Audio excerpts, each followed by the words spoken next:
Ahí nene. Cintia, la famosa Viola, no es Viola, Es la madre de... el que canta John Lennon, ¿no? No, Pogo, se me fue el nombre. Pero sí, del único que canta. Sí. Estamos. Claro, y la Como gente odio no, la la gente no ventanita perdona. esa. Como odio la ventanita. No, la borré. ¿Cuál? Esa bombera que parece que estamos haciendo rescate, lo somos los del Ejército de Liberación Nacional. Claro, poner una enfermera con el Está buena esa. No, pero estaba hecha la No, foto. iba mejor, mira. No, poner una enfermera sin casa. Pero, Adrián, estaba hecha la foto, Muy bien. la información y todo.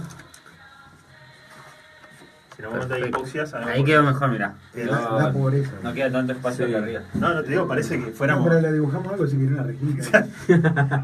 Queda re tumero eso. Unas flores. Che. Bueno, eso, Pablo francés explicado para como lo hacemos con los chicos secundarios. ¿La gente lo entiende? Para principiantes. Exactamente, me gustó Y ese lo relacionamos concepto. con el cordobazo, digo yo, y si vos querés agregar algo más, pero... Sí, tiene un sesgo de acercamiento. ¿Estamos en vivo? Nah. Ah, acá sí, es cierto. Yo iba a aprender y ya estaba aprendido. Estamos en vivo. Menos mal que no te criticamos. No. Estamos moderados. Jamás. Estamos moderados. Jamás. Dale. A ver, la policía. La llamé y no me dio contestador. Voy a probar mañana. Escuchame, el número ese que te pasé no es de él. No, de Apariciones. Ah. Sí, eso mejor lo. ¿Viste el número que te pasé por mensaje? Sí. No es de Guille. Es de Guille. ¿Ah, es de Guille? Sí, es el que yo tengo de Guille. Pero desde el 11 de mayo no tiene actividad el WhatsApp. Creo que ha viajado o algo.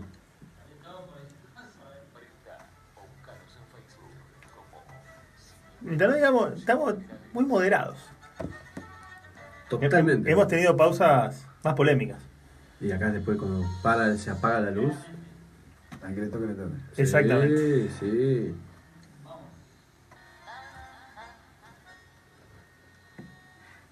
21 horas en la ciudad de General Roca. Nos fuimos con Yoko Ono y John Lennon. Exactamente. Y volvemos con un invitado. Tenemos el placer, esto sí que es un lujo, mirá que hemos tenido lujo en este programa, A todos les dice lo mismo, te aviso. pero tenerlo acá el señor Gustavo Tonicelli, profesor de historia, decano de la sabiduría. No tanto. ¿No? No se venga abajo, No, profesor italiano. Por primera vez en este piso hay un profesor que sabe de historia. Eso sí te lo tomo. Eso sí te lo tomo. Profesor italiano. Gracias por venir, Gustavo. Vamos a... La idea que era el lunes, comenzamos por la fecha, ¿no? Porque iba cerrando la fecha, siempre la vamos mencionando, pero como viste que fue el 29 de mayo, nosotros hacemos programa lunes y miércoles, y hoy queríamos darle, para que la gente sepa, porque mucho se habla del mayo francés, se escucha bastante, dependiendo de la ideología, dependiendo, ¿no?, de las circunstancias, ¿no?, políticas, económicas también, y ver qué relación tiene, si es que tiene, en tu opinión, con los movimientos que se van a iniciar un año después, prácticamente un año después, clavadito, ¿no?, como el cordobazo. ¿Qué es el mayo francés para usted, profesor? Buenas noches para todos, para toda la audiencia. Te agradezco enormemente la invitación, Flavio. Para mí es un honor estar acá con vos. Y cuando tengamos que hablar del mayo francés, particularmente en la fecha de hoy es un día especial dentro de todo ese esquema, ese proceso. Hoy. Ya sobre el final de la charla vamos a explicar por qué. Pero el mayo francés está mucho más cerca de lo que nosotros creemos a nuestra realidad. Mucho más cerca. Fue un cambio absolutamente radical, cultural y estructural dentro de la base de la sociedad, donde se quiebra el mandato social y familiar que se venía imponiendo a la juventud. Muchos recordarán, o muchos habrán escuchado, los más jóvenes lo habrán visto en alguna serie, en alguna película. Normalmente era la familia la que determinaba qué hacía y qué no hacía cada uno de sus integrantes, Claro. cada uno de sus jóvenes, y se tomaba a modo de prenda. El joven no solamente lo hacía por una cuestión de tradición, una cuestión de costumbre, sino como como un pago hacia su familia. Claro. El hecho de que un padre alimentara, cuidara, velara por la salud, por el bienestar, por lo que sea de su hijo, ese hijo, la forma de devolverlo era aceptar el mandato familiar. Claro. El que fuera. De lo que sea. Tu padre te decía, tú tienes que ser médico, y vos eras médico, por más que a vos te gustaba ser alpinista. Claro. Y si tenías que ir a la guerra, tenías que ir a la guerra, como pasó en muchas familias. Era normal. No ir a la guerra en una familia era una deshonra familiar. Estoy pensándolo más por el lado de las mujeres, de casar con Flavio. Eso ni lo dudes. Pero amén de ello, justamente tocaste un tema central. La gran protagonista de todo este episodio es la mujer, y no figura en ningún lado. Bien, interesante. Sí, la gran protagonista es la mujer. ¿Por qué? Bueno, justamente hay algo que mucha gente conoce, todos conocemos, que se inventa justamente en esta época, que es la píldora anticonceptiva. La píldora anticonceptiva es la que genera toda la revolución cultural de mediados del siglo XX, donde los jóvenes ya tenían acceso a una libertad que no había en el pasado, una seguridad que no tenían en el pasado, que era justamente el tener sexo libremente. Empiezan a florecer movimientos por todos lados. Claro. El famoso movimiento hippie, por ejemplo, en América. Flower Power. El Flower Power, justamente. El Flower Power. Cuando decimos power, poder, flower, flor, en inglés, no nos referimos precisamente a la flor. Nos estamos refiriendo al poder de la vagina. Ah, totalmente. Claro. Sí, señor. Sí. O sea, ese movimiento implica el acceso libre al sexo de todos los puntos de vista. Bueno, en Europa se da, pero desde otra perspectiva. No nos olvidemos que hacía escasos 20 años que había terminado el conflicto más grande de la historia. Segunda guerra. Todas las familias estaban quebradas, es que a todos les faltaba un miembro en la familia. Un tío, un hermano, un primo, un varón. Es la mujer la que toma la decisión. También es importante recordar que gracias a la Segunda Guerra Mundial se genera el ingreso de la mujer al sistema productivo. Sí, señor. Y de las niñas. Las niñas por primera vez acceden al mercado productivo, al sistema productivo, porque eran las encargadas de las partes delicadas de la vanguardia, de la retaguardia. Fabricaban las bombas. Claro. Mano chiquitita. Con las manos chiquitas. Entonces esas niñas tienen contacto con la realidad cruda, que es la de estar sometida a un mandato, estar sometida a una fábrica, a tener que elaborar un esquema de trabajo distinto al que hacían las amas de casa, que era salir a trabajar horario, entrar horario, salir horario, ir vestida, comportarse de determinada manera, aceptar la condición machista del patriarcado de toda la historia, claro, de esta época, ¿no? Y sin perder el hilo de lo que estamos hablando. Estamos hablando de una revolución que se revela a todo esto, a todos esos mandatos. Claro. Los jóvenes un día dicen, paremos, esto tiene que cambiar, no puede ser siempre igual. Justamente el mayo francés empieza con una cuestión sexual. En la Universidad de Nanterre, que está a escasos 20 kilómetros de París, se generan una serie de reglas dentro de esa universidad, por lo cual los dormitorios quedan separados de los niños y las niñas, que no son niños y niñas, sino los jóvenes. Claro. Y eso disgusta a la población estudiantil. El hecho de que los separen implica una falta de libertad y acceso al otro sexo. Exactamente. No implica que tenían acceso carnal. No. Era acceso al otro sexo. Se pedían dormitorios mixtos. Mirá. Claro. Los franceses, digamos, escribiendo historia, tienen para, la verdad que son unos genios, esa es una cuestión. Pero vos sabés, Flavio, una cuestión. El trasfondo filosófico de esto, o sea, el motivo por el cual ellos dicen, yo quiero hacer esto y tengo razón, es bastante lógico. Porque ellos proponían, si yo tengo la libertad para poder votar, si yo tengo la libertad para poder moverme, ¿por qué no tengo libertad sobre mi cuerpo? tuve libertad para que mueran 20 millones en la guerra. Justamente. O sea, ese era el fundamento básico de los niños que pensaban en ese momento. Y otra cuestión, hay una cuestión de trasfondo que no podemos hablar ya, que el contexto internacional, ¿no? Claro.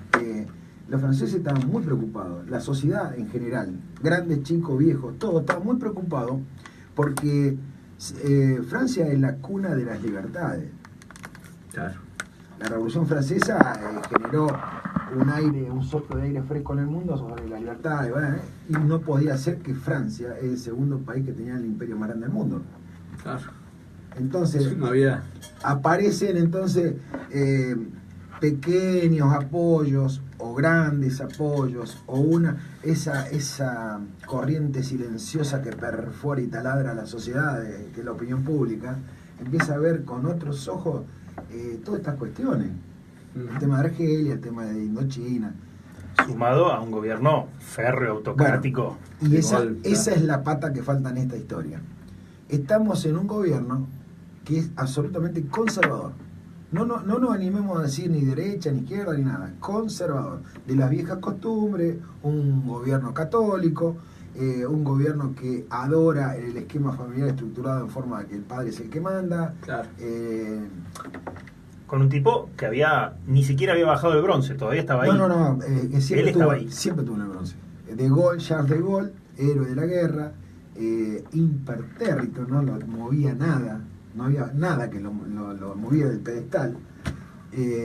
No le temblaba la mano, se veía que mata gente, no lo dudaba. Bueno, Argelia es la mejor prueba. Sí, por eso mandó uno de los escuadrones más temibles, los centuriones, o sea, ahí, bueno, nos vamos a ir de tema, les aviso.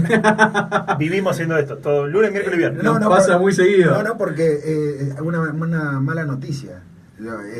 Todo lo que se hizo en Argelia por parte de los centuriones, que eran los paracaidistas franceses, fue copiado por nosotros en la dictadura militar acá, en el 76. Exactamente. El sistema de tortura. O sea, la misma forma. Militares argentinos participaban No, copiaron los manuales. manualmente. Sí, ellos dijeron, bueno, a ver cómo se hace para exterminar una sociedad hostil. Listo. Francia, Argelia. Todo el sistema fue así. Todo el sistema fue extraído de Argelia. Estoy leyendo, en 1890 nació De Gaulle. Sí. Ponete auriculares, me pedirían que te vas a hacer una pregunta. En 1890 nació De Gaulle, así que De Gaulle ya tenía 80 años. Sí, no, De Gaulle era un geronte. Era un geronte. Pero así como era un geronte, tenía una lucidez extrema. Y de ese tipo de gente, es de ese tipo de gente que no solamente tiene una muy buena memoria, sino que apela a cualquier tipo de recursos legales, por supuesto, y convengamos que lo legal quiere decir lo que están de acuerdo la mayoría, no quiere decir que esté bien. Claro. Lo que estaba escrito. Claro, pero De Gaulle era justamente eso, era una piedra viviente, como fue Urquiza, una esfinge, o sea, nadie lo mueve. Me imagino, 1,96 m medía De Gaulle. Sí. Se hacia acá y se hacia acá. Bueno, pero hay anécdotas de eso, hay anécdotas hermosas sobre De Gaulle. De Gaulle es un personaje controvertido. Repito, nos vamos a ir de tema. Volvamos al mayo. Adrián quería hacer una pregunta. Tenemos hasta las 22 igual. Sí.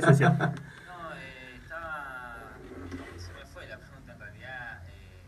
Ya en algún momento lo quiero relacionar con el cordobazo, pero más adelante. Claro. Con el mayo francés, que me parece que ahí es donde es la máxima expresión, ¿no?, de todo este movimiento. Adrián, te comento algo. Mientras hagamos toda esta charla, y vos, está bueno, es válida tu participación en este tema. Asocia el cordobazo con lo que estamos diciendo en relación a las viejas costumbres. El cordobazo justamente es una reacción a las viejas costumbres. Ese es el único punto de encuentro que hay. Con la diferencia de que lo hicimos a los paisanos. Claro. Sin organización. No, y aparte con nuestros propios premisas, nuestras propias premisas. Claro. En Francia te podían pedir sexo libre, acá pedíamos no laburar. Claro, el cordobazo fue porque agregaron 4 horas más de trabajo en la semana. O sea, ya volveremos sobre eso. Dale.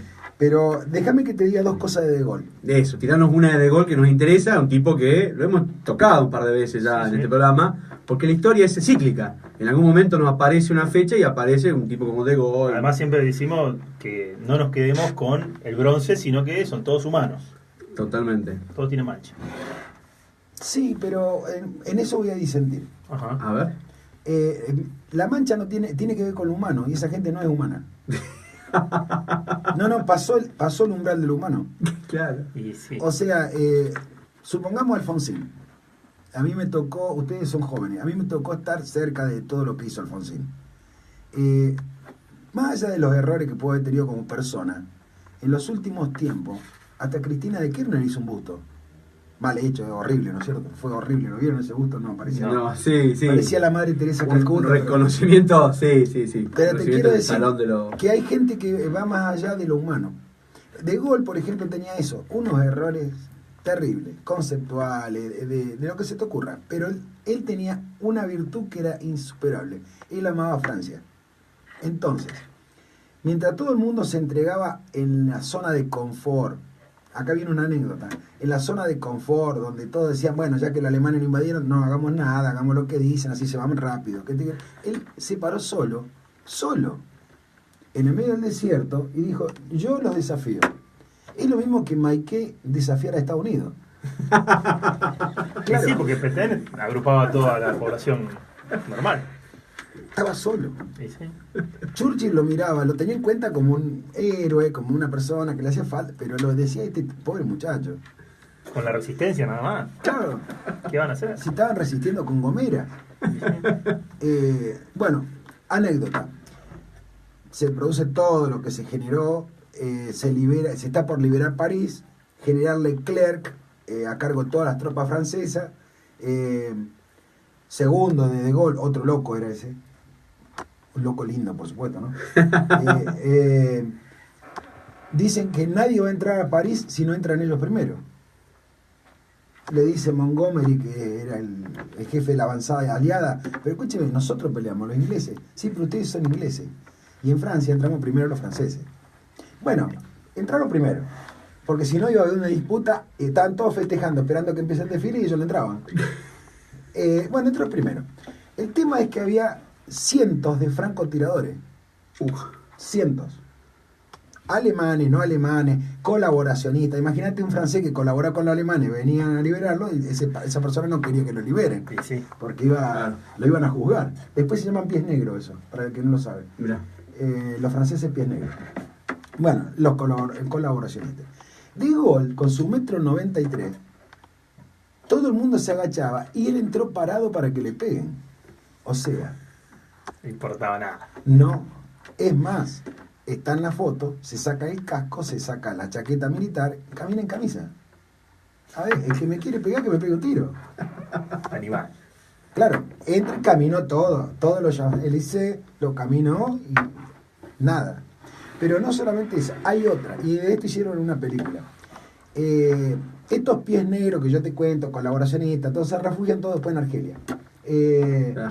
Por eso Argelia es un foco importante. Bueno, en algún momento arman un atentado contra De Gaulle, año 64. Con líneas internas, digamos. Sí, buscan gente como diciendo, esta persona nos va a hacer algún tipo de daño, nos va a exponer la fortuna, lo que sea. Arma un golpe, un pequeño golpe, digamos, mediático. Matar al bronce. Le avisan a De Gaulle, está en marcha, todo. Es más, hay una película que se llama El Día del Chacal, que no, Sí. no es la de Bruce Willis. No, la del libro original. Bueno, justamente, le avisan cuándo lo van a matar, qué hora, todo, y él se para para que le peguen. Y cuando va a saludar a un niño es cuando le pasa la bala. O sea, él tenía esas cosas, no le importan. Estamos hablando de uno de los protagonistas del Mayo francés. Estamos hablando de los que estaban en contra de los pibes que querían la revolución. Exactamente. Y la revolución sexual. Lo vamos a aclarar ya. Estos chicos que en su momento hacen toda la revuelta, desde el momento que ellos reniegan que la autoridad tiene que tener poder para reprimir, automáticamente renuncian a tomar poder. Claro. Porque no van a combatir algo que después van a hacer ellos. Claro. Entonces lo aclaran de entrada. Y eso es lo que tranquiliza un poco las aguas en todo Francia. Están viendo que es un movimiento que tiene un objetivo, que no tiene por fin tomar el gobierno, a la luz de un año 1968, que es un año místico en historia, como el año 1492 o el año 1000, todos los que terminan en 89. En el 68 pasó de todo. Matan a Luther King, Claro. Matan al hermano de Kennedy, que iba a ser presidente, Primavera de Praga, la matanza de México de los estudiantes. Es un año que pasó todo. Muy pesado. Sí, tuvo acontecimientos que cambiaron el curso de la historia. Siguiendo con estos chiquitos de Nanterre, aparece uno que se transforma en el líder, Daniel Cohn-Bendit. Después lo llaman Daniel Rojo. El rojo. Sí, pero lo llaman Daniel Rojo no porque hubiese sido colorado, No. porque cuando lo expulsan de Francia, después para entrar se tiñe de rojo el pelo. Claro, entra disfrazado de payaso. Claro. Y ahí pasa la historia como Daniel Rojo. Claro. Yo pensé que tenía que ver con que era comunista, con lo No, tildaban. no. Después de los episodios de Nanterre, que duran más o menos un mes, lo expulsan de Francia. Porque, Claro, de hecho, hoy termina el mayo francés, porque empezó en marzo. bueno, esa es la fecha que te quería decir, ¿por qué hoy? Claro. De Gaulle hace la jugada magistral histórica que queda en el mundo, como diciendo la chancleta de papá. Para que todo esto termine, De Gaulle le dice a los padres, háganse cargo de sus hijos y no mandamos los paracaidistas que tenemos en Argelia. Salen en la marcha, hoy es la marcha nacionalista de los padres, Claro. que camina por las calles de Francia, agarra a los pibes y se los lleva a la casa. Así Ay, terminó. no le importaba nada, en serio. De No, no. Gaulle. Y que me parece que los padres sabían que iba a mandar a No, la- que lo manda. Por De Gaulle, eso. De Gaulle no mentía, De Gaulle te decía, es como si te dijera el diablo, te llevo el alma, no es joda, Sí. te estaba llevando el alma. Claro. Bueno, y todo este episodio justamente... ¿Qué pasó? No, me acordé de Frederick Forsyth, el libro El Chacal, El Día del Chacal. Ah, sí, es una muy buena película, trabaja Sí. el padre del chico que hizo Volver al Futuro, Fox, pero no me acuerdo el nombre ahora. Está bien. Pero Eh, la recomendamos ahí para que alguien la no, reconstruya. es que todo el mundo la vio, fue una película Sí. ícono acá en Argentina. Mira, Fue una por película... el momento, claro. Sí, no, pero aparte marcó... porque acá vino la Argentina de Gaulle. Vino en el año 67. Siete. Sí, pero por eso, pero no es casualidad. Vino porque, como decía el amigote que tenemos atrás del vidrio, Adrián. vino invitado por Onganía. Ah, ahí estaba el tema. Lindos amigos tenemos. Claro. Manejaban el mismo código, veían las mismas películas, comían las mismas papas fritas. Y le habrá dicho, préstame el librito ese Sí. con el que entrenaste a los muchachos. Decime claro. Es más, no sé, Onganía no creo. Él pertenece a un tipo de dictadura, si algún día van a hablar de dictadura, él pertenece a una dictadura que es distinta a la dictadura del 76. Esa es distinta a todas. Claro, sí. Está. Es más, Onganía tenía una locura particular. Él quería fundar un nuevo país. Por eso se llamaba Revolución Argentina. Revolución Argentina. Él quería fundar un nuevo país. Como tuvo en su momento la locura, la tuvo Uriburu. Claro. Pero Uriburu era fascista. No, en realidad sí. Sí, podríamos decir fascista. Es más, él utilizó antes que Hitler el saludo nazi. Claro, sí. Sí, sí, totalmente. Bueno, no, justamente, si vos querés remitirte esto de las torturas, hay cuestiones que deberíamos de tener en cuenta que los militares no es que aparecieron como los hongos después de la lluvia. Los militares fueron generándose a partir de ciertas políticas internas dentro del gobierno de Isabel Perón. O sea, Perón es de derecha, chicos. A ver, señora, despierte. Perón es de derecha.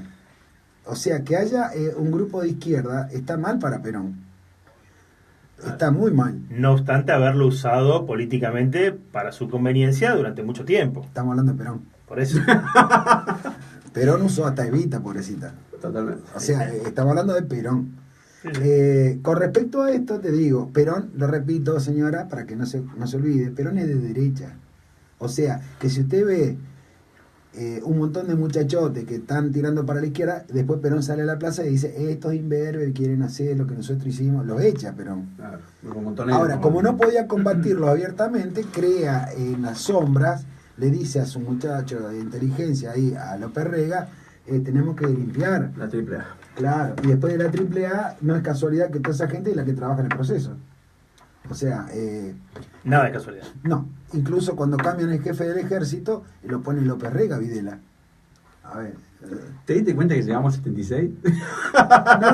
No, es que Aceleramos, pero ahora damos la vuelta. Ahora damos la vuelta y no, volvemos. yo te Es digo- así, totalmente. No, pero te digo que Sí. cuando empezamos, el Sí. mayo francés no terminó todavía. No. Habrá terminado en Europa, pero acá ahora están peleando por eso. Ahora acá en Argentina, que tengo derecho a mi cuerpo, que el otro. No estoy hablando en particular del aborto, estoy hablando en las familias. Ujú. Bueno, esta discusión ya fue dada en el mundo, la resolvieron de otras maneras, nosotros tenemos la nuestra. Y para darle un cierre de color a todo este tema, ¿de qué sirvió este mayo francés? Bueno, sirvió para quebrar los mandatos populares, los mandatos sociales, los mandatos familiares. Claro. A partir de ahora los jóvenes buscaban su propio futuro, la mujer tuvo un poco más de libertades y pudo acceder tranquilamente a los mercados laborales fuera de una guerra, pudo liberar sus pasiones toda la población. No es casualidad que aparezca el rock and roll, no es casualidad que aparezcan los íconos musicales en esta época de cualquier género, como desde Bill Haley y sus Comet hasta los Beatles, Rolling Stone, Claro. un poquito más lejos ABBA, con una juventud un poco más tranquila. Ujú. Bueno, y viniendo para la Argentina, ¿cómo repercute todas estas marchas y contramarchas? Ujú. Ese matrimonio, ese maridaje entre los estudiantes y la clase obrera. ¿Nos vamos a meter en Cordobazo? Sí, Gustavo, ¿que hagamos una pausa? Vamos a hacer una ¿Una pausa pausa musical, musical? porque si no, pero yo lo estoy reaburriendo, ¿no? No, al que contrario. metés tercera y después no te puedo parar. No, también sé que tenemos que. Nosotros somos seres vivos que comemos y necesitamos la pauta. Así que. Adelante. Estamos para algún despistado, estamos con Gustavo Tochinelli o alguno que recién se engancha, alguna, hablando de mayo francés y el cordobazo. Y todo lo que viene atrás, ¿no? Sí. Así que, bueno, vamos a una pausa. Me quedaron varias cosas picando para preguntarlas después de la pausa. Me parece bien y siempre nos vamos con efemérides musicales. Te cuento la cocina del efeméride. Había puesto que hoy fue el día del último show de Los Piojos, Ujú. que es una efeméride que charlamos, pero nos acota Luciano García Tauro, nuestro compañero del programa anterior, que se cumplen 30 años del lanzamiento de Un Bayón para el Ojo Idiota, el tercer disco de Los Redondos, un disco que cambió la historia de la banda. Y bueno, ahí estábamos debatiendo, a mí me gusta Vencedores Vencidos, pero me ganaron 2 contra 1 y vamos con todo un palo de Los Redondos y ya volvemos en Aprendiendo de la Historia.